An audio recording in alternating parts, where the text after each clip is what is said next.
नमस्कार दोस्तों, मेरा नाम अविनाश है और आज हम लोग मध्यकालीन इतिहास के स्रोतों के विषय में कुछ चर्चा करेंगे। मध्यकालीन इतिहास के स्रोतों को दो भागों में बांटा जा सकता है, अरबी साहित्य और फ़ारसी साहित्य। अरबी साहित्य में बहुत ज़्यादा पुस्तकें तो उपलब्ध नहीं हैं, कुछ एक पुस्तकें हैं। पहले उनके बारे में जान लेते हैं, फिर फ़ारसी साहित्य के बारे में चर्चा करेंगे। अरबी साहित्य में पहली महत्वपूर्ण पुस्तक है चचनामा। चचनामा मध्यकालीन इतिहास का एक महत्वपूर्ण स्रोत है, जिससे अरबों की 712 में सिंध विजय की जानकारी मिलती है। यह पुस्तक मूलतः अरबी भाषा में लिखी गई थी और इस पुस्तक का लेखक संभवतः मोहम्मद बिन कासिम के साथ सिंध आया था। पुस्तक के लेखक का नाम ज्ञात नहीं है। चाच नामक शासक उस वक्त सिंध में शासन कर रहा था, संभवतः उसी के नाम पर इस पुस्तक का नाम चचनामा रख दिया गया। नसीरुद्दीन कुबाचा के समय में इस पुस्तक का फ़ारसी में अनुवाद अली बिन अबू बकर कुफ़ी ने किया था। अगली महत्वपूर्ण पुस्तक है अरबी भाषा में किताब उल यमीनी। इस किताब की रचना अल उतबी ने की थी। उतबी का संबंध फ़ारस के परिवार से था, जो महमूद गजनवी की सेवा में था। इस कारण उतबी को गजनवी और उसके कार्यकलापों की व्यक्तिगत जानकारी थी। इस पुस्तक से सुबुक्तकीन और महमूद गजनवी के 1020 तक के इतिहास का पता चलता है। अगली महत्वपूर्ण पुस्तक है तारीख़ ए मसूदी। इस किताब को अरबी भाषा में अबुल फजल बैहाकी ने लिखा था। बैहाकी महमूद गजनवी के उत्तराधिकारी मसूद का एक कर्मचारी था और उसने 1059 ईस्वी के गजनी वंश के इतिहास और उसके शासनकाल और उसके चरित्र के विषय में जानकारी दी है। तो ये कुछ एक पुस्तकें हैं जो कि अरबी साहित्य के अंतर्गत आती हैं। अगली जो महत्वपूर्ण साहित्य है वो फ़ारसी में है और लगभग पूरा का पूरा सल्तनतकालीन इतिहास, फिर मुग़लों के समय का, ये सब फ़ारसी भाषा में लिखा गया है। फ़ारसी साहित्य में जो सबसे पहली महत्वपूर्ण पुस्तक है वो है ताज उल मासिर। इसका हिंदी में मतलब होता है शिखर वीरता का कार्य। यह दिल्ली सल्तनत का प्रथम राजकीय इतिहास है, जिसकी रचना हसन निज़ामी ने की थी। हसन निज़ामी का पिता आरुजी समरकंदी प्रसिद्ध छंद शास्त्री तथा चहार मकाला का लेखक था।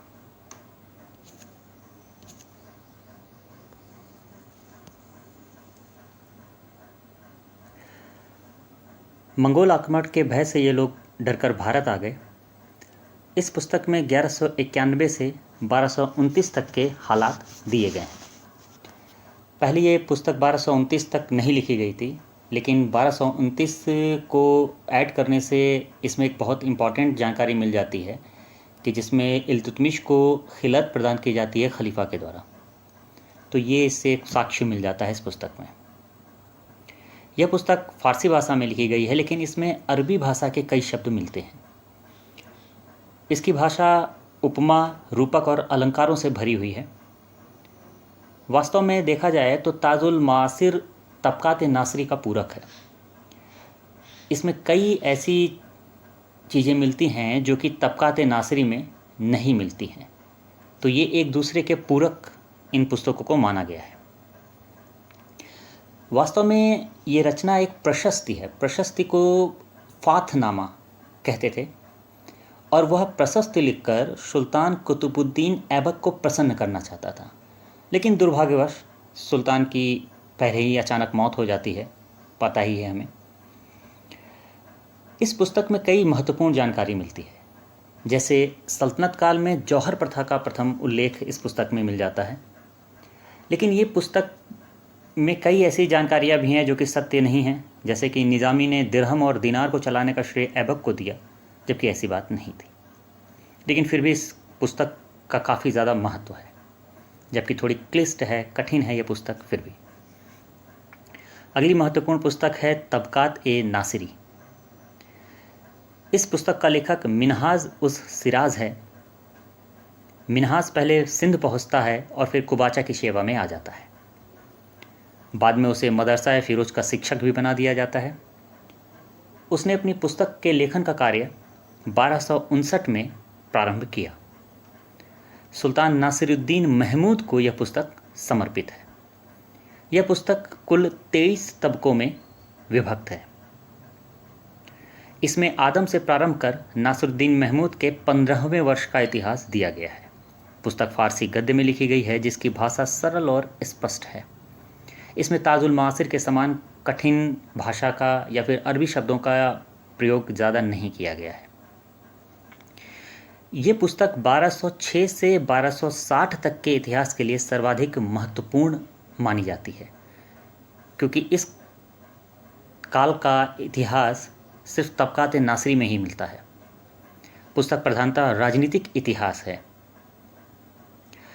1206 से 1260 के लिए बाद में जितनी भी किताबें लिखी गईं, जैसे बर्नी की तारीख़ फ़िरोज़ शाही, अहमद सिरहिंदी की तारीख़ मुबारक शाही या फिर बदायूनी की मुंतखब उत तवारीख़, इन सब में 1206 से 1260 तक के इतिहास को उन्होंने तबकात नासरी से ही लिया है।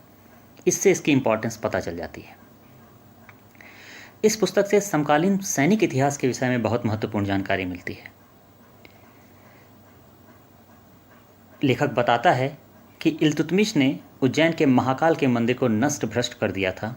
साथ ही वह यह भी कहता है कि रजिया का स्त्री होना ही उसके पतन का कारण था। तो कुछ ज़रूरी बातें इसमें मिल जाती हैं, लेकिन इसमें तत्कालीन जनजीवन, कला, समाज, इसकी ज़्यादा जानकारी नहीं मिलती है। ये पूर्णतः एक राजनीतिक इतिहास ही है। इसमें यदा कदा कुछ अन्य जानकारियाँ भी मिल जाती हैं, जैसे कि वो एक जगह बताता है कि पैदल सिपाही अपनी रक्षा के लिए चमड़े के दोनों तरफ रुई लगाकर सिल देते थे और जिसे कारवाह कहा जाता था। ये एक अच्छी जानकारी मिलती है इसमें। अगले महत्वपूर्ण लेखक हैं अमीर खुसरो। इनकी कई पुस्तकें हैं। अमीर खुसरो लाचीन तुर्क कबीले के थे। वे पहले ट्रांस ऑक्सियाना या मावरा उन नहर के पास किस नामक स्थान पर रहते थे। इसके बाद वे एटा के पटियाली कस्बे में, जिसे मोमिनपुर कहा जाता था, में आकर बस जाते हैं, उनके पूर्वज। इनका वास्तविक नाम अबुल हसन यामुद्दीन था। खुसरो उनका उपनाम था। बाद में उनको खुसरो की उपाधि दी जाती है। सबसे पहले वो बलबन के भतीजे मलिक छज्जू का दरबारी था।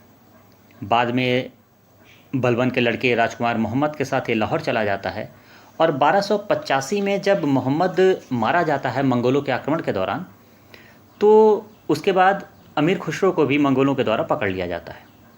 बाद में ये किसी तरह उनसे छूटकर दिल्ली पहुंचता है और बलबन की सेवा में आ जाता है। महफिलों में उसे मलेकुल नुदमा अर्थात नदीमों का बादशाह कहा जाता था। जलालुद्दीन खलजी ने उसे अमीर खुसरो की उपाधि दी और 1325 में इसकी मृत्यु हो जाती है। अब जैसा कि हमें पता है कि अमीर खुसरो ने कई रचनाएं की थी, लेकिन उनमें से कौन सी रचनाएं गद्य में थी और कौन सी पद्य में थी, इसकी जानकारी नहीं है। तो यहाँ मैं स्पष्ट कर दूँ कि उनकी रचनाओं में खजाइन उल फुतूह, इजाज ए खुसरवी और अफदल उल फवाइद, ये तीनों गद्य में हैं। बाकी सारी रचनाएं उनकी पद्य में हैं। देखिए, मूलतः अमीर खुसरो कोई इतिहासकार नहीं थे, मूलतः वो कवि थे, लेकिन उन्होंने अपनी कविता में ऐतिहासिक विषयों को लिया, इसीलिए उनकी पुस्तकों का ऐतिहासिक महत्व बढ़ जाता है। तो उनकी कुछ जो महत्वपूर्ण पुस्तकें हैं उसके बारे में आइए जान लेते हैं।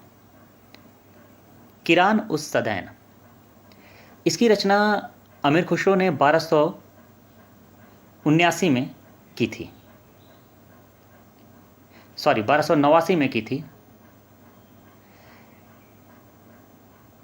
इसमें बंगाल के गवर्नर बुगरा खान और उसके पुत्र कैकुबाद के मिलन का वर्णन है।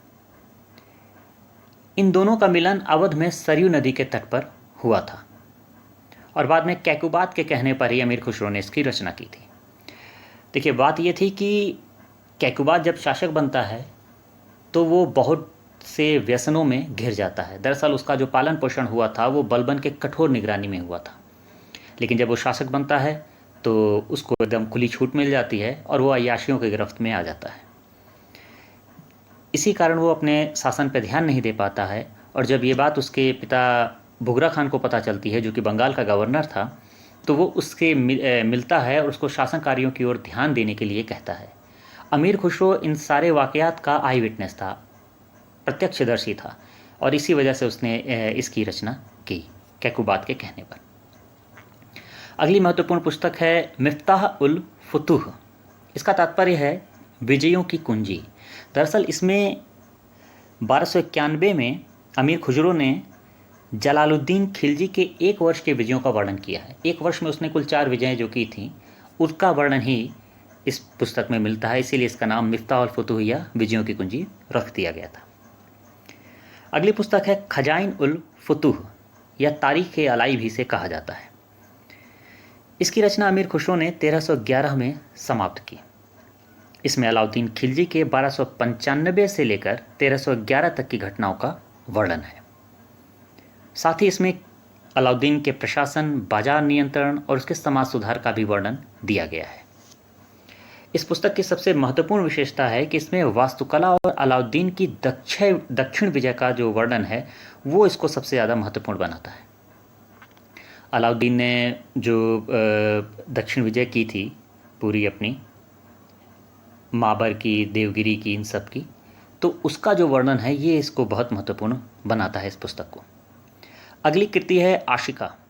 इसे देवल रानी खिजर खान भी कहा जाता है। 1355 में अमीर खुसरो ने इस मसनवी की रचना की। इसमें गुजरात के राजा कर्ण की पुत्री देवल रानी तथा अलाउद्दीन के सबसे बड़े पुत्र खिजर खान के प्रेम का वर्णन है। इसमें संस्कृत भाषा की प्रशंसा की गई है, ये एक महत्वपूर्ण चीज़ है इसकी। और साथ ही इसमें मंगोलों द्वारा उसके बंदी बनाए जाने का भी वर्णन किया गया है। अगली पुस्तक है नूह सिपेहर या नौ आकाश।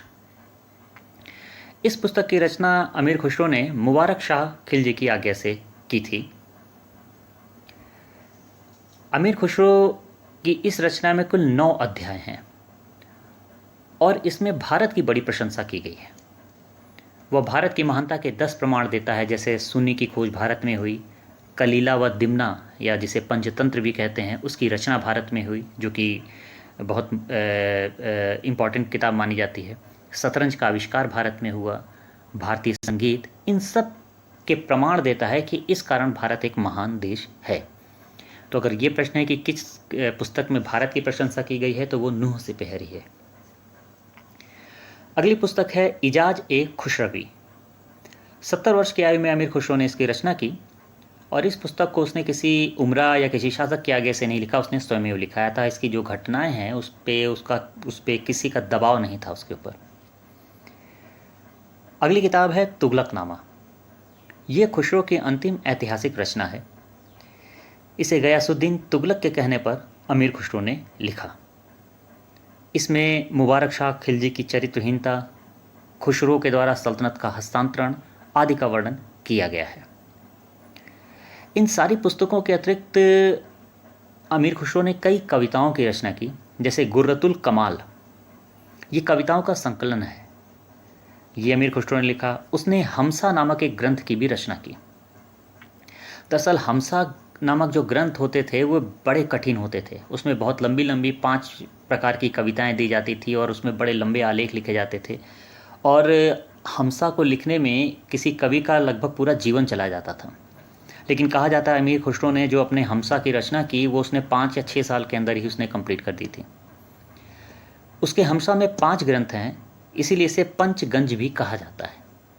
इसके महत्वपूर्ण ग्रंथों में मजनू व लैला, आईने सिकंदरी जिसमें सिकंदर महान की विजयों का वर्णन किया गया है, तथा हष्ट बहिष्ट भी हैं। अमीर खुसरो न केवल अच्छा कवि था बल्कि उसे संगीत शास्त्र का भी अच्छा ज्ञान था, जिससे उसे नायक की उपाधि मिली हुई थी। निज़ामुद्दीन औलिया के संबंध अमीर खुसरो के साथ बहुत प्रगाढ़ थे।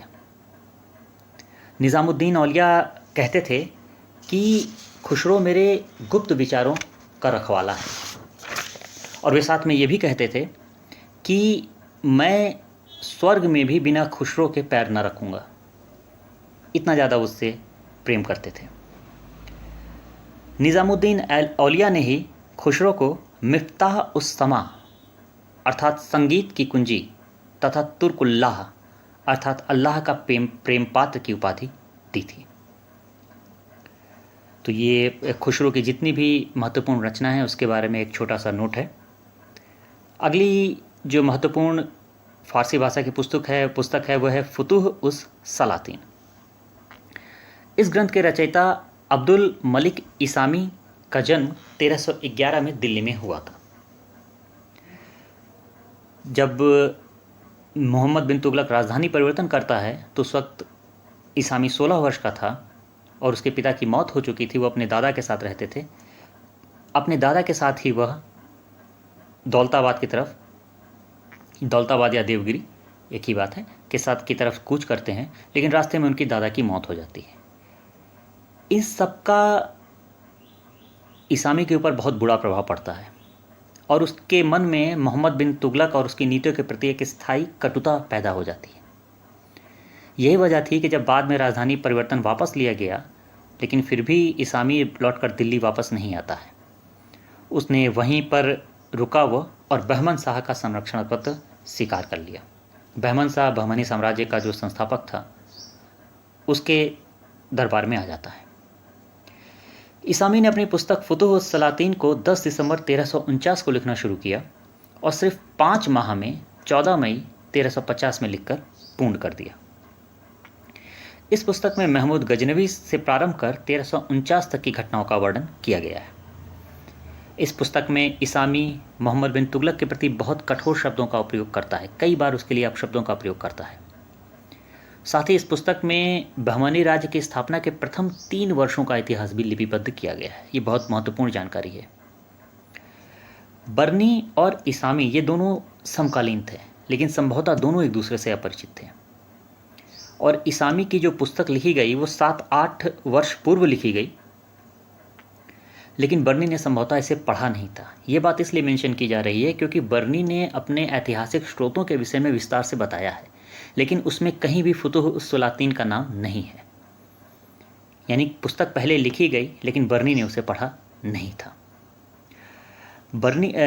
इसामी इस कदर मोहम्मद बिन तुगलक से नाराज़ था कि उसने अपनी पुस्तक का कुछ भाग नकल कराकर उन प्रांतों के शासकों के पास भेजा जो मोहम्मद बिन तुगलक के जालिम शासन के खिलाफ विद्रोह कर स्वतंत्र राज्यों की स्थापना कर रहे थे या फिर मोहम्मद बिन तुगलक के खिलाफ युद्ध कर रहे थे।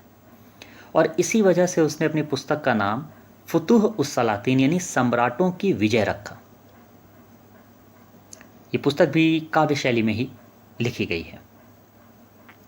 इस पुस्तक में इसामी बताता है कि अलाउद्दीन ने स्वयं जलालुद्दीन की हत्या की, जबकि बर्नी ये बताता है कि अलाउद्दीन के इशारे पर इख्तियारुद्दीन हूद ने सुल्तान की हत्या की थी।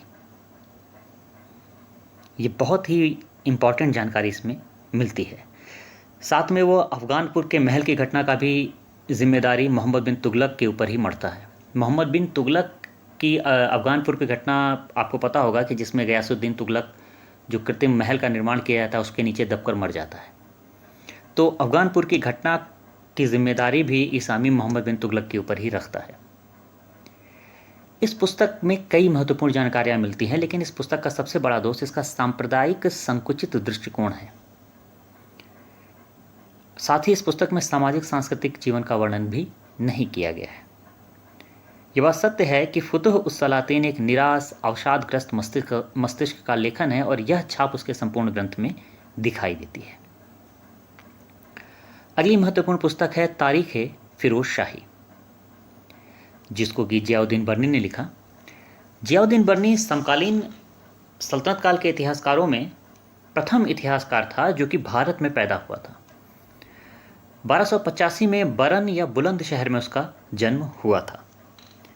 बर्नी उच्च वर्ग से संबंध रखता था क्योंकि बर्नी के जो चाचा थे अताउल मुल्क वो अलाउद्दीन खिलजी का निकटतम मित्र था, जबकि जो उसका नाना था सिपह सालार हुसामुद्दीन वो बलबन के शासनकाल में हाजिब के पद पे था। तो इससे उसका शासन से काफ़ी निकट का संबंध था। बर्नी बताता है कि समस्त अलाई काल में बड़े बड़े विद्वान हुए और वह स्वयं ऐसे 46 विद्वानों का उल्लेख करता है। मोहम्मद बिन तुगलक के शासनकाल के 10वें वर्ष में अर्थात 1334 ईस्वी में उसे दरबार में नादिम नियुक्त किया गया और उसके बाद वह जीवन पर्यंत, जब तक मोहम्मद बिन तुगलक जिंदा रहा, उसका विश्वास पात्र बना रहा और उसकी कृपा उसको मिलती रही। जब फिरोज शाह तुगलक शासक बनता है तो अन्य लोगों के साथ साथ बर्नी को भी भटनेर के किले में 5 माह तक बंदी के रूप में रहना पड़ा था। इस बात का वो क्षोभ भी प्रकट करता है बाद के समय में। और इसके बाद उसकी विपन्नावस्था के समय शुरू हो जाता है। काफ़ी वो गरीब हो जाता है, शासक का संरक्षण छिन जाता है। और ऐसे समय में भी बर्नी ने 7 ग्रंथों की रचना की थी, जिनमें से एक तारीख़ फ़िरोज़ शाही भी था। तारीख़ फ़िरोज़ शाही की रचना उसने मूलतः फ़िरोज़ शाह तुगलक की चापलूसी के लिए की थी, जिससे कि फ़िरोज़ शाह तुगलक उससे प्रसन्न हो जाए और उसका जो पूर्व का वैभव जो था वो उसको पुनः प्राप्त हो जाए, जो कि उसको मोहम्मद बिन तुगलक के समय में प्राप्त था। खैर, उसके 7 ग्रंथों में से सिर्फ 3 ग्रंथ ही प्रकाशित होते हैं, और जिनमें से है तारीख़ बर्मकियान, फतवा जहादारी और तारीख़ फ़िरोज़ शाही। तारीख़ बर्मकियान मूलतः अरबी भाषा की पुस्तक थी, जिसमें अब्बासियों के प्रसिद्ध मंत्रियों का इतिहास दिया गया है। अब्बासियों के मंत्रियों को बरामेका कहा जाता था। बर्नी ने इस पुस्तक का फ़ारसी में अनुवाद किया है। दूसरी उसकी महत्वपूर्ण पुस्तक है फतवा जहादारी। सल्तनत काल में इस्लामिक सिद्धांतों पर लिखी गई यह एकमात्र पुस्तक है। इसमें वह महमूद गजनवी को आदर्श मानकर शासकों को शरा पर ध्यान देने के लिए कहता है। शरा मतलब इस्लामिक कानून। इसके अतिरिक्त उसकी अन्य पुस्तकें भी कहा जाता है मिली हैं, जैसे मासिर सादात, जिनका जिक्र है, मिली तो नहीं है। मासिर सादात, हसरतनामा, सनाए मोहम्मदी, इनका जिक्र मिलता है, लेकिन ये पुस्तकें अनुपलब्ध हैं। बर्नी की प्रसिद्धि का सबसे बड़ा कारण उसकी पुस्तक तारीख़ फ़िरोज़ शाही थी। इस ग्रंथ की रचना 1357 में बर्नी ने पूर्ण की। इसमें बलबन के राज्यारोहण से लेकर फ़िरोज़ शाह के शासन के 6वें वर्ष तक का, अर्थात 1357 तक का हाल दिया गया है। इस पुस्तक में फ़िरोज़ शाह को फरिश्ते जैसे गुणों वाला जिब्रील वो फरिश्ता था जो कि मोहम्मद साहब के पास ईश्वर के संदेश को ले जाता था, तथा उसके दरबार को अल्लाह के दरबार के समक्ष कहा गया है। जैसा कि मैंने पहले ही बताया कि इस पुस्तक में फ़िरोज़ शाह तुगलक की जमकर चापलूसी की गई है। अब चूँकि बर्नी एक एलिट क्लास का था, उच्च वर्ग का था, और साथ में उसकी जो सोच भी थी वो बड़ी पुरातनपंथी थी। इसीलिए इस पुस्तक को पढ़ते समय इसमें जो शब्दों का प्रयोग किया गया है उसकी बड़ी सावधानी से उसकी विवेचना करनी आवश्यक है। जैसे जब अलाउद्दीन के आर्थिक सुधारों के संदर्भ में बर्नी हिंदू शब्द का प्रयोग करता है तो वह धर्म विशेष के नहीं बल्कि ग्रामीण अधिकारियों की बात करता है। इसी प्रकार जब लिखता है वो कि मोहम्मद बिन तुगलक ने दोआब का लगान 10 गुना बढ़ा दिया था, तो उसका अर्थ गणित के आधार पर नहीं निकाला जा सकता। साथ ही तिथियों के प्रति भी बर्नी की रुचि नहीं थी, वो उनको व्यर्थ समझता था। कई तिथियां गलत हैं, जैसे बलबन, जलालुद्दीन, कैकुबात के राज्यारोहण की तिथियां गलत हैं, लेकिन इन कमियों के होते हुए भी तारीख़ फ़िरोज़ शाही का महत्व कम नहीं हो जाता है। फ़िरोज़ शाही के बिना बलबन से मोहम्मद तुगलक तक का इतिहास जान पाना लगभग असंभव होता। इस पुस्तक में कई खासियत भी है, जैसे वो घटनाओं के वर्णन के साथ साथ उनका विश्लेषण भी करता है। वो कारण भी बताता है कि कोई घटना क्यों घटित हुई। साथ ही वो अपने समकालीन स्रोतों के विषय में भी बात करता है। वो बताता है उसने कई अरबी इतिहासकारों के और उनकी रचनाओं के भी नाम दिए हैं। फिरदौसी, उतबी, हसन निज़ामी, मिनहाज, इनका भी उल्लेख किया है। एक स्थान पर उसने कबीरुद्दीन द्वारा अलाई काल में लिखे गए ग्रंथ फ़तेहनामा का भी उल्लेख किया है। तो ये पुस्तक बहुत ज़्यादा महत्वपूर्ण है। अगली महत्वपूर्ण पुस्तक है फुतूहात फ़िरोज़ शाही। यह फ़िरोज़ शाह की आत्मकथा है। ये पुस्तक कहा जाता है कि 32 पन्ने की छोटी सी पुस्तिका है, लेकिन ये तथ्य कम लोग जानते हैं कि इस पुस्तक को फ़िरोज़ शाह तुगलक ने कुश्क-ए-शिकार के गुंबद के चारों तरफ और फिरोज़ाबाद की जामा मस्जिद के गुंबद के चारों तरफ 8 अध्यायों में बांटकर खुदवा दिया था। ये बहुत इंपॉर्टेंट बात है। फ़िरोज़ शाह ने इस पुस्तक की रचना अपने राजत्व काल के अंतिम समय में की थी। इस पुस्तक में फ़िरोज़ द्वारा इस्लाम के प्रचार प्रसार के लिए किए गए प्रयासों का उल्लेख किया गया है।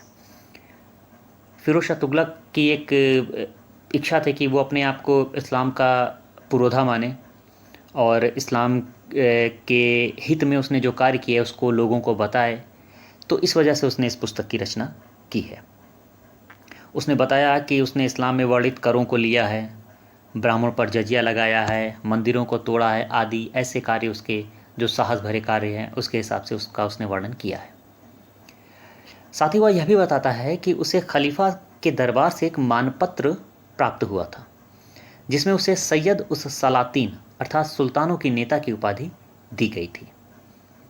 उसने बताया कि उसने दिल्ली में रुक्न नामक एक व्यक्ति को, जो कि स्वयं को महदी कहता था, मृत्युदंड दे दिया। महदी का जो कंसेप्ट है मूलतः ईसाई धर्म से अडॉप्ट किया गया है, जो कि स्वयं अपने आप को ईश्वर होने का दावा करते थे।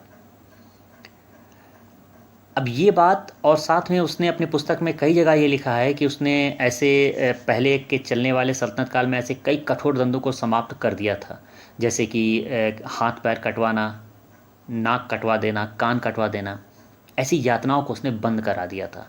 लेकिन रुक्न नामक व्यक्ति को मृत्युदंड देने का जो विवरण है वो भी उसने दिया है, तो ये कंट्रास्ट मिलता है इसमें। इस पुस्तक का महत्वपूर्ण पक्ष उस काल की चित्रकला और वास्तुकला का उल्लेख है। अगली महत्वपूर्ण पुस्तक है तारीख ए मुबारक शाही। इस ग्रंथ की रचना याहिया बिन अहमद सरहिंदी ने की थी। इसमें फिरोज शाह तुगलक के उत्तराधिकारी और सैयद सुल्तानों के इतिहास का वर्णन मिलता है। यह तत्कालीन इतिहास का एकमात्र स्रोत माना जाता है। फिरोज शाह तुगलक तक का इतिहास तो हम लोगों को मिल जाता है, लेकिन फिरोज शाह तुगलक के उत्तराधिकारी और वहाँ से सैयद वंश का जहाँ से इतिहास शुरू होता है, इस गैप को पूरी करने वाली ये पुस्तक है, इसलिए इसकी इंपॉर्टेंस बहुत ज़्यादा है। 1380 से 1434 तक का इतिहास ये और कहीं नहीं मिल पाता अगर हमें ये पुस्तक ना उपलब्ध हुई होती। अहमद सरहिंदी मुबारक शाह सैयद का समकालीन था, लेकिन उसे दरबार में कोई पद नहीं मिला था। और इस पुस्तक में मोहम्मद गोरी के भारतीय आक्रमण से लेकर मोहम्मद शाह के राजत्व काल तक का वर्णन किया गया है, जो कि 1434 से 1445 तक में था। एक और किताब तारीख फिरोज शाही के नाम से लिखी गई, जो कि शम्स ए सिराज अफीफ के द्वारा लिखी गई थी। अफीफ का जन्म 1342 में हुआ था। उसके पिता सुल्तान फिरोज शाह की सेवा में थे और बाद में उसे भी फिरोज शाह का संरक्षण मिलता है। इस पुस्तक में अफीफ ने फिरोज शाह के जन्म, उसका सिंहासन पर बैठना, उसके समय में हुए मंगोल आक्रमण, गुलामों की व्यवस्था, सैनिक व्यवस्था, उसके द्वारा किए गए लोकहितकारी कार्य आदि विषयों का वर्णन किया है। इस प्रकार अफीफ की जो तारीख फिरोजशाही है मुख्यतः सुल्तान फिरोज शाह के शासनकाल की राजनीतिक और नागरिक जीवन की घटनाओं का वर्णन है। सबसे महत्वपूर्ण बात कि उसने इस ग्रंथ की रचना फिरोज शाह के संरक्षण में नहीं की थी, अतः उसने इसका निष्पक्ष विवरण दिया है, इसमें कोई उसने चापलूसी नहीं की है। अगली एक महत्वपूर्ण पुस्तक है जिसका नाम है रेहला। रेहला इब्ने बतूता ने लिखी है, जो कि अफ्रीका के टैंजियर का निवासी था। 1304 ईस्वी में टैंजियर में उसका जन्म होता है और 1333 में वो भारत आता है। फिर इसके बाद वो तकरीबन 14 साल तक भारत में रहता है। सुल्तान मोहम्मद बिन तुगलक ने 1334 में उसे दिल्ली के काजी पद पर नियुक्त किया था, लेकिन बाद में सुल्तान ने असंतुष्ट होकर उसे हटा दिया और जब वो पुनः संतुष्ट हुआ तो 1341 में उसे अपना राजदूत बनाकर चीन भेज दिया। लेकिन इसके बाद वो मोरक्को चला जाता है। देखिए, दरअसल होता यह है कि जब ये चीन जाता है तो चीन के शासक के लिए मोहम्मद बिन तुगलक ने बहुत ढेर सारे उपहार भी भेजे थे, लेकिन रास्ते में एक भयंकर चक्रवात में इसका जहाज़ फंस जाता है इब्ने बतूता का और सारे सामान नष्ट हो जाते हैं। अब इस भय से कि अगर ये वापस जाएगा मोहम्मद बिन तुगलक से बताएगा तो हो सकता है उसे मृत्युदंड मिल जाए, इस भय से वो वापस भारत नहीं लौटता है और वो वापस अपने देश मोरक्को चला जाता है। और फिर मोरक्को के शासक के कहने पर उसने अपना यात्रा विवरण लिखा, जो कि रेहला नामक ग्रंथ कहलाया। रेहला में उसने गुप्तचर व्यवस्था और डाक व्यवस्था का बहुत महत्वपूर्ण वर्णन दिया है। ये पुस्तक मुख्यतः सुल्तान मोहम्मद बिन तुगलक के शासनकाल से संबंधित है। इसमें सुल्तान की क्रूरता, उदारता, राजधानी परिवर्तन, उसके परिणाम आदि का वर्णन किया है। इब्ने बतूता ने रेहला को भारत में नहीं लिखा था। इसलिए ना उसके ऊपर कोई दबाव था, ना ही कोई लालच था। उसने अपनी जानकारी के हिसाब से ही निष्पक्ष इतिहास लिखने का प्रयास किया। लेकिन चूंकि एक वो विदेशी था, इसलिए वो चीज़ों को बहुत कायदे से समझ नहीं पाया। जैसे राजधानी परिवर्तन का कारण वो ये बताता है कि लोगों ने दिल्ली में मोहम्मद बिन तुगलक के महल में गालियों भरे पत्र उसके महल में फेंकना शुरू कर दिया था, इस वजह से उसने राजधानी परिवर्तन कर दिया। तो ये सब बहुत महत्वपूर्ण, मतलब ये चीज़ें उसको समझने में शायद वो सक्षम नहीं था, इस चीज़ को समझ नहीं पाया। अगली महत्वपूर्ण पुस्तक है मलफूजात ए तैमूरी, जो कि तैमूर लंग की आत्मकथा है। यह तुर्की भाषा में लिखी गई थी और सर्वप्रथम अबू तालिब हुसैनी ने उसका अनुवाद फारसी भाषा में किया और बादशाह शाहजहां को भेंट स्वरूप दिया। इसमें तैमूर के कार्यकलाप और विचारों को प्रस्तुत किया गया है। तैमूर के भारत आक्रमण का वर्णन भी इस पुस्तक में मिलता है। अगली पुस्तक है वाक़ियात ए मुश्ताकी। इस ग्रंथ की रचना रिजकुल्ला खान ने की थी। इसे पूर्ण ऐतिहासिक ग्रंथ स्वीकार नहीं किया जाता है क्योंकि इसमें क्रमानुसार तिथियों का वर्णन नहीं किया गया है। फिर भी यह एक उपयोगी स्रोत माना गया है क्योंकि वाक़ियात ए मुश्ताकी में अफ़गान शासकों का इतिहास दिया गया है। इसमें लोदी वंश के शासकों का, शेरशाह सूरी का, इस्लाम शाह का व्यक्तिगत जीवन, उनका शासन प्रबंध, इन सब का उल्लेख किया गया है। इसलिए यह ग्रंथ अफ़गानों के इतिहास से संबंधित और बहुत महत्वपूर्ण है। एक ऐसा ही ग्रंथ और भी है जिसका नाम है तारीख़ ए सलातीन ए अफ़गाना। इस ग्रंथ को अहमद यादगार ने 1601 में लिखा। उसका विवरण बहलोल लोदी के शासन से आरंभ होकर हिमू की मृत्यु तक समाप्त होता है। मुख्यतः यह भारत में हुए अफ़गान शासकों के शासनकाल का विवरण है। कहीं कहीं इसमें मुग़ल शासकों जैसे बाबर, हुमायूं के जीवन की घटनाओं पर भी दृष्टिपात किया गया है। अगली महत्वपूर्ण रचना है मखज़ान ए अफ़गाना। 1612 में नियामत उल्लाह ने इस ग्रंथ की रचना की और इसमें लोदी वंश के शासकों की घटनाओं को विस्तृत रूप से दिया गया है। तो ये सल्तनत काल के कुछ महत्वपूर्ण ग्रंथ हैं दोस्तों, और मुझे यकीन है कि आपके लिए ज़रूर इसमें कोई ना कोई महत्वपूर्ण जानकारी मिल जाएगी जो आपके परीक्षा के दृष्टिकोण से उपयोगी होगी। इसका जो नेक्स्ट पार्ट होगा उसमें हम लोग मुग़ल काल में जो भी ग्रंथ लिखे गए हैं उनके बारे में विवरण दिया जाएगा और उनके बारे में चर्चा की जाएगी। Okay, thank you.